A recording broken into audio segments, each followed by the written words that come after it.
आणि आज पहाटे मुंबईच्या धारावी परिसरामध्ये एक मोठी आग लागली। या आगीमध्ये 6 जण जखमी झाल्याचं कळतंय। शॉर्ट सर्किटमुळे ही आग लागल्याचा प्राथमिक अंदाज व्यक्त होतोय। सध्या जखमींवरती मुंबईच्या सायन रुग्णालयामध्ये उपचार केले जात आहेत। धारावी इथल्या 90 फीट रोड येथील अशोक मिल कंपाऊंड येथे सकाळी 3:52 आग लागलेली आहे आणि आपण जर बघितलं असाल तर आगीवर नियंत्रण जे आहे ते मिळालेले आहे। अग्निशमन दलाच्या 6 गाड्या घटनास्थळी आग लागली त्यावेळी दाखल झाल्या आणि त्यानंतर इथे जे आहे ते आग विझवण्यात अग्निशमन दलाला यश आलेलं। आपण जर बघितलं असेल तर हा संपूर्ण अशोक मिल कंपाऊंड परिसर आहे।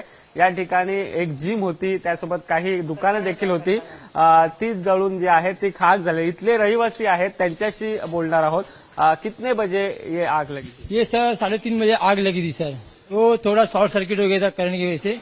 तो एक गोदाम का कपड़ा ऊपर खरकाने वाले को तो लॉक करके चले गए थे, किसको मालूम नहीं।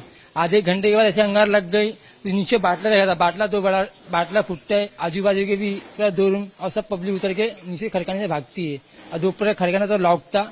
ऐसे अंगार लगी, फायर ब्रिगेड वाले बहुत लेट आए तो आग जितना था हमने जितना बुझा था बुझा, नहीं बुझी तो छोड़ दिया हम लोग।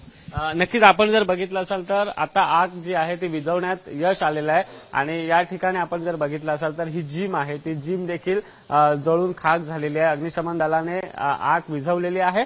यामध्ये 6 जण जे आहेत ते जखमी झालेले आहेत आणि जखमींवर सध्या सायन रुग्णालयात उपचार सुरू आहेत। कॅमेरा पर्सन अजित कदमसह सुशांत सावंत, एबीपी माझा, मुंबई। एबीपी माझा, उघडा डोळे बघा नीट।